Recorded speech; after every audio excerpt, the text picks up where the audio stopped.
Boa tarde, telespectadores. Sejam muito bem-vindos ao nosso programa A Conversa do Reino. Esse programa aqui reaproxima você de Deus. Sejam todos bem-vindos. Conversas do Reino, um programa que te leva mais perto de Deus. Olá, boa tarde. Sou o Leôncio da Costa. Estamos aqui para uma conversa do reino. E vamos entrevistar a nossa irmã e vou falar para ela se apresentar. Como é que te chamas, irmã? Chamo-me Moisés. Moisés, estás aqui há quanto tempo na igreja? Já acho que no mês de novembro. Ok. Bem, durante o nosso culto, a nossa leitora falou sobre oração, falou sobre a honestidade e falou também sobre o plano de Deus. O que a irmã acha sobre a oração? O que tens a dizer sobre a oração? A oração para mim é um diálogo entre um cristão e com seu Deus. E tens tido uma vida de oração? Tu levas uma vida de oração sincera e correta para Deus, diante de Deus? Levo, mesmo que ainda não consigo ir além, mas eu tento de ser uma cristã, ativa, né? Mas ainda não estou além, mas graças a Deus vou conseguir, eu tenho certeza. Na sepeli mingi matea lelo ndirev meza laki pona ngai na zipa par nanga. Na sepeli koyoka servante Seigneur atei, c'est la crainte de l'Éternel. Soko yeba kobanga nzambe na ba détail ndenga kenango. Peut-être ngape na soyo ngo sens mususu. Mais ndenga expliquer et salinga bien moko na sepeli ke soko na akiti l'église lelo. Mbele na profiter te na matin ya enseignement ya lelo. Mais na sepeli vraiment makasi na ba point ndenge servante maman na biso a expliquer kobanga nzambe kozala na kobattre la discrétion vraiment et salinga bien makasi. Mamani, prédicatrice à lobby sur la honnêteté. Et là, on est là qui sur honnêteté pas na yo. En tout cas, honnêteté pour nanga vraiment en tout cas eza kozala honnête, kozala honnêteté laksi kozala sembo kozala makambo oyo esengeli quoi. Pasteur Carla, vous êtes présent dans l'écoute d'aujourd'hui. Qu'est-ce que vous avez compris ou qu'est-ce que vous avez retenu sur les plans que la prédicatrice a parlé? Il y a deux plans très importants que la prédicatrice a eu à toucher. C'était l'honnêteté et la discrétion. Tu vois, comme les Écritures diraient que quand on est honnête dans des petites choses, on sera également honnête dans des grandes choses. Parce que l'honnêteté, c'est ce qui donne la crédibilité, qui donne la valeur de l'homme quand on est honnête. Quelqu'un qui est honnête, c'est comme si quelqu'un qui a prêté un serment, qui a dit que je vais faire ceci, je vais faire cela, et il accomplit. La première personne qui est honnête, c'est Dieu lui-même. Parce que Dieu nous fait des promesses et il accomplit. C'est ça la nature de Dieu, l'honnêteté. Et puis la discrétion, c'est-à-dire que savoir garder le secret. Quand tu apprends quelque chose ou bien quand tu as quelque chose, tu le gardes. Avant de divulguer, de parler à une autre personne, d'abord, tu gardes. Parce que le secret peut t'amener loin ou le secret peut te détruire. Mais quand tu as la discrétion, ça peut toutefois faire de toi un homme, un véritable homme dans la vie. Tu vois? Sur la discrétion, il faut la discrétion dans la vie chrétienne. Est-ce que dans les balapés, discrétion, c'est essentiel? Et ça très important pour mingi peut te kamibali na biso pona kozanga discrétion. Likambo ya ndako peut-être eloko mo eza bino tango betele kamano lisolo obetele moninga su lisolo tamso azoka mobali no na pezu mais tanko obetele lisolo ya ndako na wembala moko bien nzoka bazalaka bwana couple na bango mingi mise couple na bino pona nini ngama mona teki foyer na ngana lisolo na ngali bambe ça vraiment très important na ndako libala. Est-ce que na vie na yo oza discrète? Vraiment na za discrète mais ndenge batei lelo na komi nango su makasi kolega. Ko conseil no pesa bato po eza bato musu o basanga discrétion. Eza bato musu bateki ba famille ko leko ko zanga discrétion. Conseil no pesa bato bazolanda biso. En tout cas na koloba kaka ke ko ndenge mote ya lobi discrétion ça peut partie moi ko banga penzambe. Alors il faut les tous à la langue penser ça très important pour les autres protéger vie chrétienne na biso, les autres protéger ma bala na biso, protéger vie na biso moko. Pour les collègues osanga discrétion, okolo appelle comme la police eko kanga, ils ont les alaki secret. Mais tant yo bimi siango lobi ba comprendre déjà zo que zalaki boy. Donc c'est très important moi na nzambe ko zala na discrétion. Merci beaucoup pour participer vraiment à programme Nabiso. Pour eloko yo lobby osunga pe bato mususu o bazotala biso. Merci vraiment. Merci, Masco. Amém. E também durante a mensagem, a pregadora falou sobre descrição, que a gente precisa ser uma pessoa discreta. Ele deu exemplo de algumas personagens bíblicas. Ele falou sobre Abraão, falou sobre Jó, falou sobre José e muitos outros. A irmã se considera uma pessoa discreta. O que é descrição para você? A descrição para mim é tipo assim, guardar o segredo para você mesma e não contar muito ou não falar muito as suas coisas para as pessoas. E sobre os planos, a pregadora disse que a gente tem que ter um plano e apresentar nossos planos diante de Deus e que nossos planos devem ser de acordo com a vontade de Deus. Tu tens planos para o futuro? O que tu achas sobre o plano? Como que tens feito teus planos para com Deus? Bom, eu quando eu coloco um plano, a primeira pessoa que sabe que eu falo primeiramente é Deus.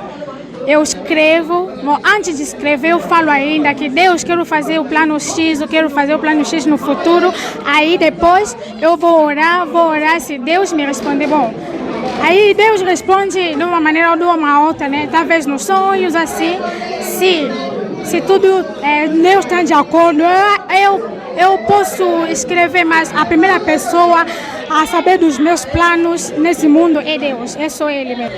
À part bosser na vie chrétienne, est-ce que bosser on peut essayer na partie mususu? Bon, exemple na partie mususu na vie chrétienne, ezosenga biso eza na bamakambo ezosenga biso tozala honnête na vie chrétienne, eza pe na bamakambo ezosenga biso pe na vie particulière tozala pe honnête. Que conseil no pesa pona ba mama o na ba papa o basala honnête pas bato musu conseil no pesa bango. En tout cas pona nga vraiment na ju conseil.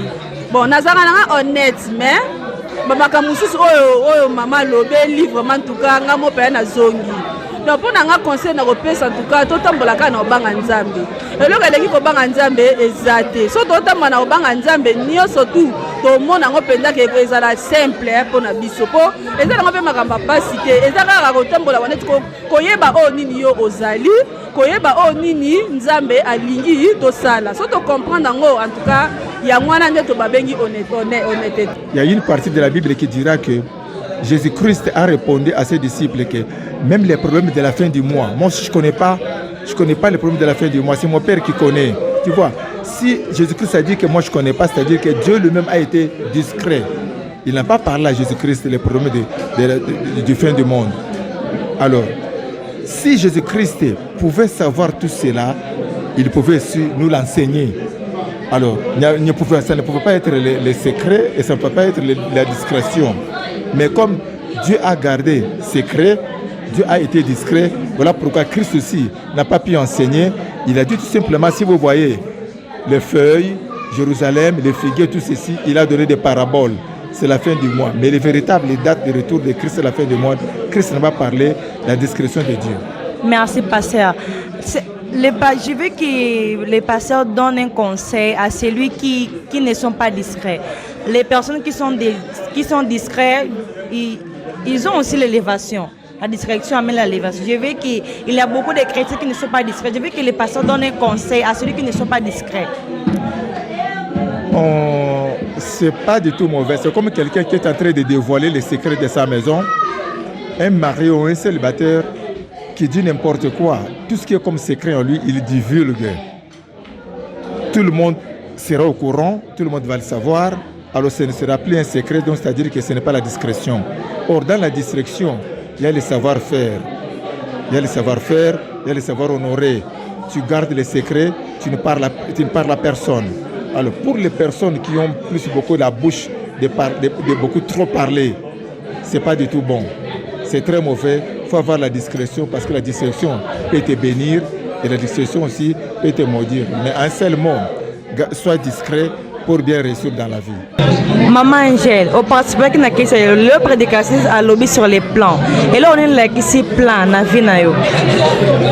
On a un plan ceux qui dans une équipe plan na ndinga nzambe nous doit préparer plan na devant nzambe faut atambola na crainte nzambe azala honnête devant Dieu. On a nos planètes selon plan na moni ezana etibongo non. maman a lobby sur la crainte de Dieu. Et là, on est là qui crainte dans la vie chrétienne, mon corps, la crainte de Dieu. Crainte, pour na biso ba na nzambe, pour na biso ba na nzambe, muto tambola na crainte ya nzambe, muto soko ya église fata mwana na crainte ya nzambe ko banga na nzambe premièrement, soko tambola na banga nzambe, kotosa mibeko ya nzambe, osala o nzambe aolinga, yango no to bengi ezalaka crainte ya nzambe. Soko tambola na crainte ya nzambe, nzambe pa oyeba ndenge nini osala. Merci beaucoup maman pour nous participer vraiment. L'interview na biso vraiment le belo mo vraiment très capital, merci beaucoup. Le leni ni ngana ko banga nzambe na vie na ngai tant que chrétien. Et tant que chrétien to ko banga nzambe na ndenge to yoka maloba nzambe. Na ndenge to yoka maloba nzambe o bible o biso to ya na église o ba ote ya biso si la crainte de Dieu même sous ko finga eza mabe ozoyoka ngo kotambola kaka kotambola na crainte ya nzambe kotambola mabete ya wana to bengi crainte ya nzambe. Est-ce que conseil na bato o batolanda biso eza na bato mosusu batambolaka me batambola na kobanga nzambe te mbalobaka toza bachrétien pesa conseil mpona bango oyo bazotala biso ndenge nini bakobanga nzambe etake chrétien basolango mpona ignorance mpona biso bana nzambe lolenge tokotambola po tozala baexemplaire na baoyo bayebi nzambe te fo totambolaka na se mibeko ya nzambe. Bible elobi ke le mosusu kolata eloko ya mokuse eza mabe me biso tooya na église anero ya église toyoki elata biloko ya mikuse tootambola na crainte ya nzambe te donc na mpona kolata mabe na biso yango ebolisa mpe nzambe asalela biso bolamu mpona baoyo baolanda biso eloko kaka tosengi nde toyaka na église tozala kaka bachrétien ya église te ata libanda tozalaka na exemplaire totambola mpe na crainte ya nzambe meme andeo ya église na libanda na bafamille totambolaka ke tolakisa vraimen ke no toza bachrétien totambola na kobanga nzambe. Merci maman pour nous participer vraiment na programme na biso oloyi biloko oleki oloyi bien biloko moko très important et très capital. Merci beaucoup maman. Yeah, merci nga mpe na sepeli. Então quer dizer que todos os seus planos, antes de colocar em prática, primeiro apresenta diante de Deus. Sim, exato. Ok, então muito obrigado pelo teu tempo, muito obrigado por compartilhar esse momento com a gente. Merci beaucoup pasteur pour avoir participé dans notre interview. De rien, que le Seigneur vous bénisse. E a gente encerra por aqui, a gente falou sobre honra, falamos sobre planos de Deus e falamos sobre oração. Muito obrigado, Deus abençoe. Episódio de hoje: Como será os céus? O reino dos céus certamente é o maior mistério que existe para qualquer ser humano. Nenhuma produção de cinema ou TV conseguiu até hoje descrever em imagens que os céus é um lugar entediante que não terá nada para se fazer, ou que ficamos flutuando nas nuvens, tocando harpa pelo resto do tempo. Então, diferente do que muitas pessoas pensam a respeito dos céus, ele será um lugar de total prazer, não apenas de descanso, mas também de serviço. Nos céus teremos responsabilidades.